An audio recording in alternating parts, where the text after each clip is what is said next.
ಅದ್ದೂರಿಯಾಗಿ ನಡೆದ ಬಿವಿವಿ ಸಂಘದ ಪ್ರಕೃತಿ ಯೋಗ ವನದ ಆವರಣದ ಲೋಕಾರ್ಪಣೆ. ಮಂಗಳವಾರ ಗದ್ದನಕೇರಿಯಲ್ಲಿನ ಬಿವಿಎಸ್ ಯೋಗ ಮತ್ತು ಪ್ರಕೃತಿ ಚಿಕಿತ್ಸಾ ಮಹಾವಿದ್ಯಾಲಯ ಹಾಗೂ ಆಯುರ್ವೇದ ವೈದ್ಯಕೀಯ ಮಹಾವಿದ್ಯಾಲಯಗಳ ಸಮುಚ್ಚಯದಲ್ಲಿ ಬಿವಿಎಸ್ ಪ್ರಕೃತಿ ಯೋಗ ವನವನ್ನು ಚಿಕ್ಕಬಳ್ಳಾಪುರದ ಮುದ್ದೇನಹಳ್ಳಿಯ ಒನ್ ವರ್ಲ್ಡ್ ಒನ್ ಫ್ಯಾಮಿಲಿ ಮಿಷನ್ನ ಸತ್ಯಸಾಯಿ ವಿಶ್ವವಿದ್ಯಾಲಯದ ಸಂಸ್ಥಾಪಕರಾದ ಸದ್ಗುರು ಮಧುಸೂದನ್ ಸಾಯಿ ಅವರು ಲೋಕಾರ್ಪಣೆಗೊಳಿಸಿದರು. ಮುಖ್ಯ ಅತಿಥಿಗಳಾಗಿ ಬಿಎನ್ ನರಸಿಂಹಮೂರ್ತಿ ಹಾಗೂ ಮಾಜಿ ಉಪಮುಖ್ಯಮಂತ್ರಿ ಚಿತ್ರದುರ್ಗದ ಲೋಕಸಭಾ ಸದಸ್ಯರಾದ ಗೋವಿಂದ ಕಾರಜೋಳ ಅವರು ಇದೇ ಸಂದರ್ಭದಲ್ಲಿ ಮಾತನಾಡಿದರು. ಬಿವಿ ಸಂಘದ ಕಾರ್ಯಾಧ್ಯಕ್ಷರಾದ ಡಾಕ್ಟರ್ ವೀರಣ್ಣ ಚರಂತಮಠ್, ಸಂಘದ ಗೌರವ ಕಾರ್ಯದರ್ಶಿ ಮಹೇಶ್ ಅತನಿ, ಮಾಂತೇಶ್ ಶೆಟ್ಟರ್, ಮಹಾವಿದ್ಯಾಲಯ ಆಡಳಿತ ಮಂಡಳಿ ಕಾರ್ಯಾಧ್ಯಕ್ಷರಾದ ಮಲ್ಲಿಕಾರ್ಜುನ ಸಾಸ್ನೂರ್, ಅಶೋಕ್ ಸಜ್ಜನ್ ಬೇವೂರ್, ಗುರುಬಸವ ಸುಳಿಬಾವಿ ಸೇರಿದಂತೆ ಸಂಘದ ಸದಸ್ಯರು, ಪ್ರಾಚಾರ್ಯರು, ವಿದ್ಯಾರ್ಥಿಗಳು ಭಾಗವಹಿಸಿದ್ದರು. ಮುದ್ದೇನಹಳ್ಳಿ, ಚಿಕ್ಕಬಳ್ಳಾಪುರ ಪರಮ ಪೂಜ್ಯರಿಗೆ ಎಲ್ಲರ ಪರವಾಗಿ ನಾನು ಹೃತ್ಪೂರ್ವಕ ಸ್ವಾಗತವನ್ನು ಕೋರ್ತಾ ಇದ್ದೇನೆ. ಇವತ್ತು ಈ ಸಂಸ್ಥೆ ಎಲ್ಲ ಫ್ರೀ. ಇವತ್ತು ಸಣ್ಣ ಮಕ್ಕಳಿಗೆ ಹಿಡ್ಕೊಂಡು ಅವರನ್ನ, ಅನಾಥ ಮಕ್ಕಳನ್ನ, ಬಡ ಮಕ್ಕಳನ್ನ ಅವರಿಗೆ ಸರ್ವೆ ಮಾಡಿಸಿ ಅವರಿಗೆ ಕರ್ಕೊಂಡು ಬಂದು ಅವರಿಗೆ school education, primary school, secondary school, PU college, degree college, ಅವ್ರಿಗೆ ಯಾವುದನ್ನು ಓದ್ಬೇಕಂತಾರ ಅಲ್ಲಿ ಮೆಡಿಕಲ್ ಕಾಲೇಜ್ ಇದೆ, ಫ್ರೀ ಹಾಸ್ಪಿಟಲ್ ಇದೆ, ಎಲ್ಲವೂ ಇದೆ. ಮತ್ತೆ ಅವರು ಅವರ ಭಕ್ತರು ದೇಶ ವಿದೇಶದಲ್ಲಿ 85 ರಾಷ್ಟ್ರದಲ್ಲಿ ಅವರ ಆಶ್ರಮಗಳನ್ನು ಸ್ಥಾಪನೆ ಮಾಡಿದ್ದಾರೆ. ಅವರ ಭಕ್ತರು 85 ದೇಶಗಳಲ್ಲಿ ವಾಸ ಮಾಡ್ತಾರೆ ಅಂತಂದ್ರೆ ಅವರ ಶಕ್ತಿಯನ್ನು ನಾವು ಅರ್ಥ ಮಾಡ್ಕೋಬೇಕು. ನಾನು ಒಂದು 2-3 ಸರಿ ಅವರನ್ನ ಭೇಟಿ ಮಾಡುವಂತ ಯೋಗ ಬಂತು. ನಾನು ಹೇಳಿದೆ, ನೀವು ನಮ್ಮ ಕ್ಯಾಂಪಸ್ಸಿಗೆ ಬರಬೇಕು, ತಮ್ಮ ಒಂದು ಛಾಯೆ ಅದು ನಮ್ಮ ಕ್ಯಾಂಪಸ್ ಮೇಲೆ ಬೀಳಬೇಕು. ಅದರಿಂದ ಇನ್ನೂ ಹೆಚ್ಚು ಈ ಭಾಗದ ಕ್ಯಾಂಪಸ್ಗಳು ಕೂಡ ಹೆಚ್ಚು ಬೆಳೀತಾವೆ ಮತ್ತು ಮಕ್ಕಳಿಗೂ ಒಳ್ಳೆಯದಾಗತ್ತೆ. ಆ ದೃಷ್ಟಿಯಿಂದ ಅವ್ರಿಗೆ ನಾವು ಹೇಳಿದ್ವಿ. ಅವರು ಬಹಳ ಬಿಗಿ ಶೆಡ್ಯೂಲ್ ಇರ್ತದೆ. ಅನೇಕ ಕಡೆ ಅವರು ಕರ್ನಾಟಕದಲ್ಲಿಯೂ ಕೂಡ, ಆಂಧ್ರದಲ್ಲಿಯೂ ಕೂಡ ಅವರ ಕ್ಯಾಂಪಸ್ಗಳನ್ನು, ಇಲ್ಲೇ ಚಿಕ್ಕೂರು ಅಂತ ಬರ್ತದ, ನಮ್ಮ ಲೋಕಾಪುರದ ಹತ್ರ 50 ಎಕರೆ ಕ್ಯಾಂಪಸ್ ಮಾಡಿದ್ದಾರೆ. ಅದು ನೋಡಿಕೊಳ್ಳುವಂತ ನಮ್ಮ ಕಾಮತ್ ಇದ್ದಾರೆ, ಅಕ್ಷಯ್ ಇದ್ದಾರೆ, ಮಂಜು ಪಾಟೀಲ್ ಇದ್ದಾರೆ. ಅವ್ರ ಮುಖಾಂತರ ನನಗೆ ಈ ಗುರುಗಳ ಪರಿಚಯ ಆಗಿ ಇವತ್ತಿಲ್ಲಿ ಬರೋದಕ್ಕೆ ಒಂದು ಬಹಳ ದೊಡ್ಡ ಅವಕಾಶ ಒದಗಿ ಬಂತು.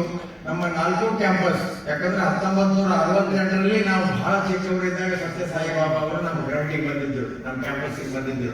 ಬಂದು 50,000 ಜನರನ್ನು ಉದ್ದೇಶಿಸಿ ಮಾತನಾಡಿದಂತ ಗ್ರೌಂಡ್ ಇದು ಅಂತ ಅವ್ರು ಬಹಳ ಖುಷಿ ಆದರು.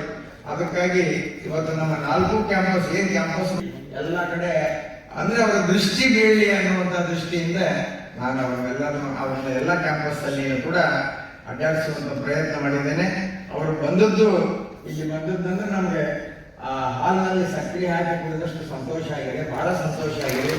ಈ ಭಾಗದ ಜನರಿಗೆ ತಮ್ಮ ದರ್ಶನ ಮಾಡುವಂತ ಅವಕಾಶ ಎಲ್ಲರಿಗೂ ಸಿಕ್ಕಿದೆ. ನಮ್ಮ ತಾವೇನು ಸೇವೆ ಮಾಡ್ತೀರಿ ಆ ಸೇವೆ ಮಾಡುವಂತ ಒಂದು ಸದ್ಬುದ್ಧಿ ಒಂದು 10% ಆದರೂ ಇವರಿಗೆ ಬಂದ್ರೆ ನಾವು ಎಷ್ಟೋ ಭಾಗ್ಯವಂತರು ಅಂತ ಹೇಳಿ ನಾನು ಭಾವಿಸ್ತೇನೆ. Peace Council, Israel, for its extraordinary ಪ್ರಕೃತಿ ಯೋಗವನದ ಉದ್ಘಾಟನೆ, ಸಸಿಗೆ ನಿರ್ಮಿಸುವ ಮೂಲಕ ಉದ್ಘಾಟನೆ ಆಗ್ತಾ ಇದೆ. ನಮ್ಮ ಗೋವಿಂದ ಕಾರಜೋಳರವರೆಗೂ ಕೂಡ ನನ್ನ ನಮಸ್ಕಾರ. ಹಾಗೆ ವೇದಿಕೆಯಲ್ಲಿ ಉಂಟಾಗಿರುವಂತಹ ಒಂದು ಬೃಹತ್ ಸೇವಾ ಸಂಸ್ಥೆ ಅಲ್ಲದೆ ಬೆಳಗಿನಿಂದ ಅವರ ಕಾರ್ಯವೈಖರಿಯನ್ನು ನಾನೇ ನೋಡ್ತಾ ಇದ್ದೇನೆ. ಸದ್ಗುರುಗಳ ಜೊತೆಯಲ್ಲಿ ಅವರಿಗೆ ಈ ಬಾಗಲಕೋಟೆಯಲ್ಲಿ ಇರ್ತಕ್ಕಂಥ ಎಲ್ಲ ಸಂಸ್ಥೆಗಳ ರೀತಿಯಲ್ಲಿ ಅವ್ರು ಮಾಡ್ತಾ ಇದ್ರು ಅಂತ ನೋಡಿದಾಗ ನನಗೆ ಬಸವಣ್ಣನವರ ಒಂದು ಜನಪ್ರಿಯ ವಚನ ನೆನಪಾಯ್ತು. ನಿಮಗೆಲ್ಲ ಗೊತ್ತಿರ್ತಕ್ಕಂಥ ವಚನವೇ, ಮಧ್ಯ ಲೋಕವಿದು ಕರ್ತಾರನ ಕಮ್ಮಟವಯ್ಯ, ಇಲ್ಲಿ ಸಲ್ಲುವವರು ಅಲ್ಲಿಯೂ ಸಲ್ಲುವರಯ್ಯ, ಇಲ್ಲಿ ಸಲ್ಲದವರು ಅಲ್ಲಿಯೂ ಸಲ್ಲರಯ್ಯ, ಕೂಡಲ ಸಂಗಮ ದೇವ. ಈ ಲೋಕದಲ್ಲಿ ಕಾರ್ಯದಕ್ಷತೆಯನ್ನ ಹೊಂದಿ ಕರ್ಮಧೀರರಾಗಿ ಯಶಸ್ಸನ್ನು ಪಡೆದಂಥವರು ಇಲ್ಲಿ ಸಲ್ಲುತ್ತಾರೆ. ಆದರೆ ಬಸವಣ್ಣನವರು ಹೇಳಿದ್ದು ಅಲ್ಲಿ ಕೂಡ ಸಲ್ತಾರೆ ಅಂತ ಹೇಳಿದ್ದು ಯಾರ ಕುರಿತಾಗಿ? ತಮ್ಮ ಸ್ವಂತ ಆಸ್ತಿಪಾಸ್ತಿಗಳನ್ನು ವೃದ್ಧಿ ಮಾಡಿಕೊಳ್ಳೋದಕ್ಕೆ, ತಮ್ಮ ವಾಣಿಜ್ಯವನ್ನು ವೃದ್ಧಿ ಮಾಡಿಕೊಳ್ಳೋದಕ್ಕೆ, ತಮ್ಮ ಉದ್ಯಮಗಳನ್ನು ಬೆಳೆಸುವುದಕ್ಕೆ, ತಮ್ಮ ಕೃಷಿ ಕ್ಷೇತ್ರಗಳನ್ನು ಬೆಳೆಸುವುದಕ್ಕೆ ದಕ್ಷವಾಗಿ ದುಡಿತಕ್ಕಂಥವರು ಲಕ್ಷಾಂತರ ಮಂದಿ ಇದ್ದಾರೆ. ಆಸೆಗೆ ಸತ್ತುದು ಕೋಟಿ, ಆಮಿಷಕ್ಕೆ ಸತ್ತುದು ಕೋಟಿ, ಹೆಣ್ಣು ಹೊನ್ನು ಮಣ್ಣಿಂಗೆ ಸತ್ತದು ಕೋಟಿ, ನಿಮಗಾಗಿ ಸತ್ತವರನ್ನು ಆರಾಮವೂ ಕಾಣೆ ಗುಹೇಶ್ವರ ಎಂಬುದಾಗಿ ಅಲ್ಮಪ್ರಭುಗಳು ಹೇಳಿದ್ದಾರೆ. ಸತ್ತವರು ಅಂತ ಅವರು ಹೇಳಿದ್ದಾರೆ, ನಿಮಗಾಗಿ ಬದುಕಿದವರನ್ನ ನಾನು ನೋಡಿಲ್ಲ ಎಂಬ ಮಾತನ್ನ ಅವರು ಹೇಳಿ, ಆದರೆ ಸಮಾಜದ ಒಂದು ಆಸ್ತಿಯನ್ನು ವೃದ್ಧಿಪಡಿಸುವುದಕ್ಕೋಸ್ಕರ ಪರಹಿತವನ್ನು ಬಯಸಿ ತಮ್ಮ ಎಲ್ಲ ಒಂದು ಶಕ್ತಿಯನ್ನ, ಪ್ರತಿಭೆಯನ್ನ ಈ ಜನಸೇವೆಗಾಗಿ ಉಪಯೋಗ ಮಾಡಿ ಅದರಲ್ಲಿ ದಕ್ಷತೆಯಿಂದ ದುಡಿತಕ್ಕಂಥವ್ರು ಮಾತ್ರ ಅಲ್ಲಿ ಸಲ್ತಾರೆ ಎಂಬುದಾಗಿ ಬಸವಣ್ಣನವರು ಹೇಳಿದ್ದಾರೆ. ಇಲ್ಲಿ ಸಲ್ಲುವವರು ಅಲ್ಲಿಯೂ ಸಲ್ಲುವವರೇ. ನಮ್ಮ ಡಾಕ್ಟರ್ ಗಿರಣ್ ಡವರು ಅಂತ ಸಾಲಿಗೆ ಸೇರಿದು, ಯಾಕೆ ಈ ಒಂದು ಸಂಸ್ಥೆಗಳನ್ನ ನಿರ್ಮಾಣ ಮಾಡುವುದರಲ್ಲಿ ಭಗವಾನ್ ಶ್ರೀ ಸತ್ಯಸಾಯಿ ಬಾಬಾರವರ ಪಾದಗಳಲ್ಲಿ ಕುಳಿತು 46 ವರ್ಷಗಳ ಕಾಲ ನಾನು ಅವರ ಸೇವೆಯನ್ನ ಮಾಡಿ ಅದನ್ನು ನೋಡಿದ್ದೇನೆ.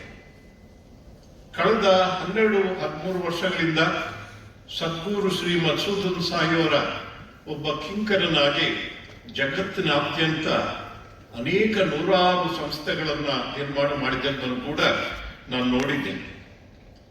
36 ವರ್ಷಗಳಿಂದ ಈ ಒಂದು ಬೃಹತ್ ಸಂಸ್ಥೆಯ ಸಾರಥ್ಯವನ್ನು ವಹಿಸಿ ಎಷ್ಟು ಒಂದು ದಕ್ಷವಾಗಿ ಅವರು ಈ ಸಂಸ್ಥೆಗಳನ್ನು ನಡೆಸ್ತಾ ಇದ್ದಾರೆ. ಅವರ ಸಹಚರರು ಕೂಡ ಅವರ ಜೊತೆಗೆ ಸೇರಿಕೊಂಡು ಕೈ ಜೋಡಿಸಿ ಎಲ್ಲರ ಒಂದು ಸಹಕಾರವನ್ನು ತೆಗೆದುಕೊಂಡು ಹೇಗೆ ಮಾಡ್ತಾ ಇದ್ದಾರೆ ಅಂತ ನೋಡಿದಾಗ ಬಸವಣ್ಣನವರು ಬಹುಶಃ ಇಂಥವರ ಕುರಿತಾಗಿಯೇ ಹೇಳಿದ್ದಾರೆ ಅಂತ ನಾನು ಇಲ್ಲಿ ಸಲ್ಲುವವರು ಅಲ್ಲಿಯೂ ಸಲ್ಲುವರಯ್ಯ ಅಂತ ಹೇಳಿದಾಗ ಇದು ಮುಂದಿನ ಮಾತಾಯ್ತು. ಅಂದ್ರೆ ಇಲ್ಲಿಂದ ಹೋದ ಮೇಲೆ ಅಲ್ಲಿ ಸಲ್ಲುತ್ತಾರೆ ಎಂಬ ಒಂದು ಅರ್ಥ. ಆದರೆ ಇಲ್ಲಿಯೇ ಇದ್ದುಕೊಂಡು ಅಲ್ಲಿಗೆ ಸಂದಿರುವವರು ಸದ್ಗುರು ಶ್ರೀ ಮಧುಸೂದನ ಸಾಯಿ ಇಲ್ಲಿಯೇ ಇದ್ದಾರೆ, ನಮ್ಮ ಜೊತೆಯಲ್ಲೇ ಇದ್ದಾರೆ, ನಮ್ಮ ಹಾಗೆ ಓಡಾಡ್ತಾರೆ, ನಮ್ಮ ಹಾಗೆ ಮಾತನಾಡ್ತಾರೆ, ನಮ್ಮ ಹಾಗೆ ಊಟ ತಿಂಡಿ ಮಾಡ್ತಾರೆ. ಬಾಬಾರವರ ಒಂದು ಯಾವ ಒಂದು ಸೇವಾ ಒಂದು ದುರಂಧರತ ಇತ್ತು, ಬಾಬಾರವರ ಒಂದು ಕರುಣೆ ಏನಿತ್ತು, ಒಂದು ಜೀವಕಾರುಣ್ಯ ಎಂಬ ತತ್ವವನ್ನ ಸಂಪೂರ್ಣ ಮೈಗೂಡಿಸಿಕೊಂಡಿರ್ತಕ್ಕಂಥವರು ಸದ್ಗುರು ಶ್ರೀ ಮಧುಸೂದನ ಸಾಯಿ. ಇವಾಗ ನೀವು ಕಟ್ಟಡ ಕಟ್ಟಬಹುದು, ಉಪಕರಣಗಳನ್ನು ಅಳವಡಿಸಬಹುದು, ಆದರೆ ಸಮರ್ಥರಾದಂತ ಜೀವನದಲ್ಲಿ ಒಂದು ರೀತಿಯ ಕರುಣೆಯಿಂದ ಜನರ ಸೇವೆಯನ್ನು ಮಾಡಬೇಕು ಎಂಬತಕ್ಕಂಥ ವೈದ್ಯರು ಪ್ರಕೃತಿ ಯೋಗ ಉದ್ಘಾಟನೆ ಒಂದು ಮುಂದಾಲೋಚನೆಯಿಂದ ಪೂಜ್ಯ ಬೀಳೂರು ಮಹಾಸ್ವಾಮಿಗಳವರ ಪ್ರಯತ್ನದಿಂದ ಪ್ರಾರಂಭ ಆಗಿ ಇಂದಿಗೆ 120 ವರ್ಷಗಳಾಗೋಯ್ತು. 120 ವರ್ಷಗಳ ಕಾಲದಲ್ಲಿ ಅನೇಕರು ಸಂಸ್ಥೆಯ ಚೇರ್ಮನ್ರಾಗಿ, ಕಾರ್ಯದರ್ಶಿಗಳಾಗಿ ಮತ್ತು ಸಂಸ್ಥೆಯ ಸಂಸ್ಥಾಪಕ ಪದಾಧಿಕಾರಿಗಳಾಗಿ ಕೆಲಸ ಕಾರ್ಯಗಳನ್ನು ನಿರ್ವಹಿಸಿದ್ದಾರೆ. ಅದರ ಕಳೆದ 20 ವರ್ಷಗಳಿಂದ ಡಾಕ್ಟರ್ ವೀರಣ್ಣ ಚರಂತಿಮಠರವರು ಚೇರ್ಮನ್ರಾದ ನಂತರ ಈ ಸಂಸ್ಥೆ ಬಹುಶಃ ನನಗನ್ನಿಸ್ತದ ದೇಶದ ಯಾವುದೇ ಸಂಸ್ಥೆಗಿಂತಲೂ ಹಿಂದೆ ಇಲ್ಲ. ಅಭಿವೃದ್ಧಿ ಹೊಂದಿದ್ದಲ್ತಾನೆ ದೇಶದಲ್ಲಿರ್ತಕ್ಕಂಥ ಎಲ್ಲ ಕೋರ್ಸ್ಗಳನ್ನ ನಮ್ಮ ಬಸವೇಶ್ವರ ವಿದ್ಯಾವರ್ಧಕ ಸಂಘದಲ್ಲಿ ಪ್ರಾರಂಭ ಮಾಡಿರ್ತಕ್ಕಂಥದ್ದು ಒಂದು ಹೆಮ್ಮೆ ವಿಷಯ. ಆಗೋದಕ್ಕಿಂತಲೂ ಮೊದಲೇ ಒಂದು ಡೆಂಟಲ್ ಕಾಲೇಜು, ಒಂದು ಇಂಜಿನಿಯರಿಂಗ್ ಕಾಲೇಜು, ಒಂದು polytechnic, arts science college, commerce college ಇದ್ದು, ಅದರ ಬೇರೆ ಯಾವುದೇ ಕೋರ್ಸ್ಗಳು ಇರಲಿಲ್ಲ. ಇವತ್ತು ಸುಮಾರು 54,000 ವಿದ್ಯಾರ್ಥಿಗಳು ಎಲ್ಲ ಕೋರ್ಸ್ಗಳನ್ನು ಓದ್ತಕ್ಕಂಥದ್ದು ಬಹಳ ಅದ್ಭುತವಾದಂಥ ಒಂದು ಪ್ರಗತಿ ಅಂತ ನಾನು ಹೇಳಲಿಕ್ಕೆ ಬಯಸ್ತೀನಿ. ಯಾಕೆ ಹೇಳ್ತೀನಿ ಅಂದ್ರೆ, ನಮ್ಮಷ್ಟೇ ಹಳೆ ಸಂಸ್ಥೆಗಳಿದ್ದಾವೆ, ಒಂದು 10 ವರ್ಷ ಹಿಂದೆ ಮುಂದೆ ಇರ್ಬೋದು. ಆದರೆ ಆ ಎಲ್ಲ ಸಂಸ್ಥೆಗಳನ್ನು ಮೀರಿ ಈ ಸಂಸ್ಥೆಯನ್ನ ಬೆಳೆಸ್ತಕ್ಕಂಥದಕ್ಕೆ ಅತ್ಯಂತ ಪ್ರಾಮಾಣಿಕವಾಗಿ ಕೆಲಸ ಕಾರ್ಯಗಳನ್ನು ಮಾಡಿದಂಥವರು ಡಾಕ್ಟರ್ ವೀರಣ್ಣ ಚರಂತಿಮಠರು. ವೀರಣ್ಣ ಚರಂತಿಮಠರು ನನಗೆ ಹೇಳ್ತಿದ್ರು, ಒಂದ್ಸಾರಿ ಸದ್ಗುರುಗಳನ್ನು ನಮ್ಮ ಕ್ಯಾಂಪಸ್ಸಿಗೆ ಪಾದಾರ್ಪಣೆ ಮಾಡಿಸ್ಬೇಕು ಅಂತೇಳಿ. ಅವರು ಹೆಜ್ಜೆ ಹಾಕಿ ಹೋಗಲಿ, ಅದರ ಮೂಲಕ ನಮ್ಮ ಸಂಸ್ಥೆಗೆ ಇನ್ನಷ್ಟು ಚೈತನ್ಯ ಸಿಗ್ತದೆ ಅಂತಕ್ಕಂಥ ವಿಶ್ವಾಸದಿಂದ ಸದ್ಗುರುಗಳನ್ನ ಇವತ್ತು ಕರೆದು ಪ್ರಗತಿ ಯೋಗವನದ ಉದ್ಘಾಟನೆಯನ್ನ ಮಾಡಿಸಿದ್ದಾರೆ. ನಾವು ಅನೇಕ ಸಂಸ್ಥೆಯ ಅಧ್ಯಕ್ಷರುಗಳನ್ನ, ಪದಾಧಿಕಾರಿಗಳನ್ನ ನೋಡಿದ್ದೀವಿ. ಅದರ ವೀರಣ್ಣ ಚರಂತಿಮಠರದ ಒಂದು ವೈಶಿಷ್ಟ್ಯ ಅಂದ್ರೆ, ಪ್ರಾಮಾಣಿಕತೆಯಿಂದ ತಮ್ಮನ್ನು ತಾವು ಈ ಸಂಸ್ಥೆಯ ಕೆಲಸಕ್ಕೆ, ಸಮಾಜಕ್ಕೆ ಅರ್ಪಣೆ ಮಾಡಿಕೊಟ್ಟಿರ್ತಕ್ಕಂಥದ್ದು ಶ್ರೇಷ್ಠ. ಮತ್ತು ತಮ್ಮ ಕುಟುಂಬದ ಯಾವುದೇ ಸದಸ್ಯರನ್ನಾಗಲಿ, ಬಂಧು ಬಳಗದವ್ರನ್ನಾಗಲಿ ಈ ಸಂಸ್ಥೆ ಒಳಗೆ ಪ್ರವೇಶ ಮಾಡಲಿಕ್ಕೆ ಬಿಟ್ಟಿಲ್ಲ. ಎಂದು ಮುಂಬೈ ಚಾರಿಟೇಬಲ್ ಟ್ರಸ್ಟ್ ಪ್ರಕಾರ ಆಗಿದೆ, ಅಷ್ಟಕ್ಕೆ ಮಾತ್ರ ಉಳಿಸ್ಕೊಂಡು ಇವತ್ತು ಬೆಳೆಸ್ಕೊಂಡು ಹೋಗ್ತಕ್ಕಂಥ ಕೆಲಸವನ್ನು ಮಾಡ್ತಾರೆ. ಅನೇಕರು 100 ವರ್ಷದ ಹಳೆ ಸಂಸ್ಥೆಗಳನ್ನು ತಮ್ಮ ಕುಟುಂಬಗಳ ಆಸ್ತಿ ಥರ ನೋಡ್ಕೊಳ್ತಾ ಇದ್ದಾರೆ, ಮಾಡ್ತಾ ಇದ್ದಾರೆ. ಆದರೆ ವೀರಣ್ಣ ಚರಂತಿಮಠರು ಯಾವತ್ತೂ ಕೂಡ ಅಂತ ಕೆಲಸ ಮಾಡಲಿಲ್ಲ. ಬಹಳ ನಿಷ್ಠುರವಾಗಿ ನೇರ ನುಡಿಗಳಿಂದ ಈ ಸಂಸ್ಥೆ ವಿಚಾರದಲ್ಲಿ ಯಾವುದೇ ಕಾಂಪ್ರಮೈಸ್ ಇಲ್ಲದೆ ಇದರ ಬೆಳವಣಿಗೆಗೆ ಅವರು ಸದಾ ಕೆಲಸ ಕಾರ್ಯಗಳನ್ನು ಮಾಡ್ತಾ ಇರ್ತಾರೆ. ಬಹಳ ಅಲ್ಪಾವಧಿಯಲ್ಲಿ ಸತ್ಯ ಸಾಯಿಬಾಬಾರವರು ಹೋದ ನಂತರ ಅವರು ವಾರಸುದಾರರಾಗಿ ಇಡೀ ಪ್ರಪಂಚದಲ್ಲಿ ತಮ್ಮ ಕೀರ್ತಿ ಗೌರವವನ್ನು, ಸಂಸ್ಥೆಯ ಕೀರ್ತಿ ಗೌರವವನ್ನು, ಬಾಬಾರವರ ಹೆಸರನ್ನು ಉಳಿಸ್ತಕ್ಕಂಥ ಕೆಲಸಕ್ಕೆ ತಮ್ಮನ್ನು ತಾವು ತೊಡಗಿಸ್ಕೊಂಡಿದ್ದಾರೆ. ನನಗೆ ಸಂತೋಷವಾಯಿತು. ಯಾಕೆಂದರೆ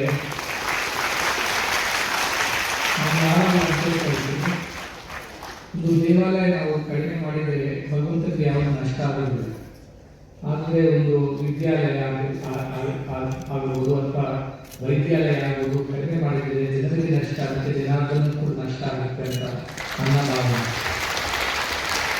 ವಿದ್ಯೆಯ ಮೂಲಕ, ಆರೋಗ್ಯ ಮೂಲಕ ಇಷ್ಟೆಲ್ಲ ಸೇವೆಗಳೆಲ್ಲ ಚರಂತಿಮಠರು ಮಾಡ್ತಾ ಇದ್ದಾರೆ. ಅದನ್ನು ನೋಡಿ ನನಗೆ ತುಂಬ ಉಲ್ಲೇಖ ನಿಂತಿತ್ತು. ಮತ್ತು ಎಲ್ಲ ಒಂದು ಒಳ್ಳೆ ಕ್ವಾಲಿಟಿಯಲ್ಲಿ ಮಾಡ್ತಾ ಇದ್ದಾರೆ, ಸುಮ್ಮನೆ ಮಾಡ್ತಾ ಇದ್ದಾರೆ. ಅದನ್ನು ನೋಡಿ ತುಂಬ ಸಂತೋಷವಾಯಿತು. ನಾನು ಕೇಳಿದೆ, ಗುರುವಿಗೆ ಹಣವನ್ನು, ಲಿಂಗಕ್ಕೆ ಮನವನ್ನು, ಜಂಗಮಗೆ ಧನವು ಕೊಟ್ಟು ನಿಶ್ಚಿಂತನಾಗಿರುವ ಭಕ್ತನೇ ಮಹಾವೀರನಯ್ಯ ಅಂತ. ಅದರ ಪ್ರಕಾರ ನಮ್ಮ ತಂದೆ ಮಾಡುವುದು ಕೂಡ ಗುರುವಿಗೆ ಎಲ್ಲ ಸಮರ್ಪಣೆ ಮಾಡಿ, ಲಿಂಗಕ್ಕೆ ಸಮರ್ಪಣೆ ಮಾಡಿ, ಜಂಗಮಕ್ಕೆ ಎಲ್ಲ ಸಂಘಕ್ಕೆ ಸಮರ್ಪಣೆ ಮಾಡಿ ಅಂತ ಸಮರ್ಪಣೆ ಭಾವದಿಂದ ಪ್ರಾಮಾಣಿಕವಾಗಿ ಇಂಥ ಕೆಲಸ ಮಾಡ್ತಾ ಇದ್ದಾರೆ. ಅವರಿಗೆ ಎಲ್ಲ ಆಶೀರ್ವಾದ ನನ್ನದರಿಂದ ನನ್ನ ಆಶೀರ್ವಾದ ಇಲ್ಲಿ ನಾನು ಇಷ್ಟಪಡ್ತಾ ಇದ್ದೇನೆ. ಅವರ ಜೊತೆ ಸಂಘದ ಎಲ್ಲ ಸದಸ್ಯರಿಗೆ ಕೂಡ ತುಂಬ ತೃಪ್ತಿಯಾದಂಥ ಆಶೀರ್ವಾದ. ಕಾಗೂರು ಅವರು ನಮ್ಮ ತುಂಬ ಆತ್ಮೀಯರು, ಸಂಸೀಮ ಕುಟುಂಬ. Which means to think some people as our own and others as not ours is the way of the narrow-minded people. But to think all are ours is the way of the broad-minded ones. ಇವರು ನಮ್ಮವರು, ಅವರಲ್ಲ ಅಂತ ಅನ್ಕೊಂಡವರು, ಸಂಸ್ಕೃತಿಯ ಮನೋಭಾವನೆಯಿಂದ ಅವರಿಗೆ ಮಾತ್ರ ಸಾಧ್ಯ. ವಿಶಾಲವಾದಂಥ ಹೃದಯ ಇರುತ್ತೆ, ಅವರಿಗೆ ಎಲ್ಲರೂ ಅವರ ಜನರೇ ಅಂತ ಅವರು ಭಾವಿಸ್ತಾರೆ. ಸೊ ವಸುದೈವ ಕುಟುಂಬಕ್ಕಂಥದ್ದು ಭಾರತೀಯ ದೇಶದಲ್ಲಿ ಮಾತ್ರ ನಾವು ಈ ಭಾರತ ದೇಶದಲ್ಲಿ ನೋಡಲಿಕ್ಕಿದೆ. ಬೇರೆ ದೇಶ ಯಾವ ದೇಶದಲ್ಲಿ ಕೂಡ ಈ ಭಾವನೆ ಇಲ್ಲ. That all are our family ಅಥವಾ ಇದು ನಮ್ಮ ಕುಟುಂಬದ ಸದಸ್ಯರು. Only India has heard this philosophy. I travel to I do not even remember how many countries, but at least I know 100 countries by now. None of the countries I've heard they talk about the whole world being a family and everybody belonging to us. Only it is an Indian part of our Upanishads, our seers and sages, which is such a revealing thought. And we felt, why not make that as the motto of this mission? Vasudhaiva Kutumbakam. That is how the One World, One Family mission came about. It was Bhagwan Baba's vision that the whole world should be united as one family. And he gave us the clarion call of love all, serve all, without excluding anybody. Loving everybody and serving everybody was his cardinal message. And taking that message forward by loving and serving all humanity, irrespective of their caste, creed, religion, nationalities, gender, or geography, this mission is continuing to do what it can. This too with the blessings of Baba and the goodwill of so many well-wishers that we have come this far to be able to provide several services to millions of people without any charges. Why do you not charge? People ask me. I tell them, how can you charge your own family? When a child comes hungry to the mother makes a dosa and feeds the child. Mother does not charge anything. To go to a hotel will give you a bill. Why would the mother give a bill to her own child? That is how I think. However, it is not possible to do it everywhere. That also I understand. So when I met Charanjit, I asked him, how do you run these institutions? What is the philosophy? He said, in the minimal charges that is possible for the poor, we run the hospital. We make sure that it is affordable for most of the people. And that's fine too. Because in the current times, these basic fundamental things like education, healthcare have become huge business entities. Billions of dollars of investments are flowing into our country, especially in education and healthcare field. And when I meet such people, I ask them, they say, why so much investment is coming? They say, because it is highly profitable. It's a young country on one side which needs education. And it's also getting older on the other side which needs healthcare. So both sides there is profit to be made. Therefore so much of investment is coming. Fine, investments are coming in, good reason, more institutions will come up, more people will benefit. But at what price it is coming in is the question. The price is loss of integrity, loss of morality, loss of honesty, which is too heavy a price to pay for all these facilities. So in these very, very challenging times, there are institutions like this, Basaveshwara Veerashaiva Vidyavardhana Sangha, which builds institution and tries to reach out to as many people as possible at an affordable price. Still he says, for many, many people they just waive off or they help them any which ways. That is a good example. So that this privatization which is happening at such a rampant pace is moderated to some extent. And people, the poorest of the poor who are uneducated, who do not have a voice. ಇಲ್ಲ ಅಂದರೆ ಬಹಳ ದುರ್ತ ಬೆಳೆಯುತ್ತೆ. So ಅದಕ್ಕೆ ನಾವು ಇಲ್ಲಿ ಬಂದ್ವಿ, ಎಲ್ಲ ನಾವು ಪರೀಕ್ಷಿಸಿ ಎಲ್ಲ ಕೇಳಿ ನೋಡಿ ಅರ್ಥ ಮಾಡ್ಕೊಂಡ ಮೇಲೆ ಬಂದಿದ್ದೀನಿ. ಯಾಕೆಂದ್ರೆ ಸುಮ್ಮನೆ ಹೋಗಿದ್ದೆ ನಾನು ಕೂಡ ತಗೊಳ್ಳಿ ಅಂತ ಅನ್ಕೊಳ್ತಾ ಇದ್ದಾರೆ. ನಮಗೆ ಕನ್ವಿನ್ಸ್ ಆದ್ಮೇಲೆ ನಾನು ಇಲ್ಲಿ ಬಂದಿದ್ದೇನೆ. ತುಂಬ ಸಂತೋಷವಾಯಿತು, ನಿಮ್ಮಲ್ಲಿ ಎಲ್ಲರೂ ನೋಡಿ ಸಂತೋಷ ಆಯಿತು. ಇವತ್ತು ಹೊಸ ಪ್ರಯತ್ನ, ಒಂದು ಹೊಸ ಇನ್ಸ್ಟಿಟ್ಯೂಟ್ ಕೂಡ ಸ್ಟಾರ್ಟ್ ಆಗಿದೆ. ಅದರ ಹೆಸರು ತುಂಬ ಚೆನ್ನಾಗಿದೆ, ಪ್ರಕೃತಿ ಯೋಗವನ ಕೇಂದ್ರ ಅಂತ. ಪ್ರಕೃತಿ ಅಂದರೆ ನೇಚರ್, ನ್ಯಾಚುರಲ್. ಆ ಪ್ರಕೃತಿಯನ್ನು ನಾವು ಸುಕೃತಿಯಾಗಿ ಮಾಡಬಹುದು ಅಥವಾ ವಿಕೃತಿಯಾಗಿ ಕೂಡ ಮಾಡಬಹುದು, ನಮ್ಮ ಕೈಯಲ್ಲಿ ಇದೆ. ಆ ಪ್ರಕೃತಿಯನ್ನು ಯೋಗ ದ್ವಾರ ಸುಕೃತಿ ಮಾಡಬಹುದು, ಭೋಗ ಮಾಡಿದರೆ ಅದೇ ವಿಕೃತಿ ಆಗುತ್ತೆ. Health is given by nature, we are all Born same.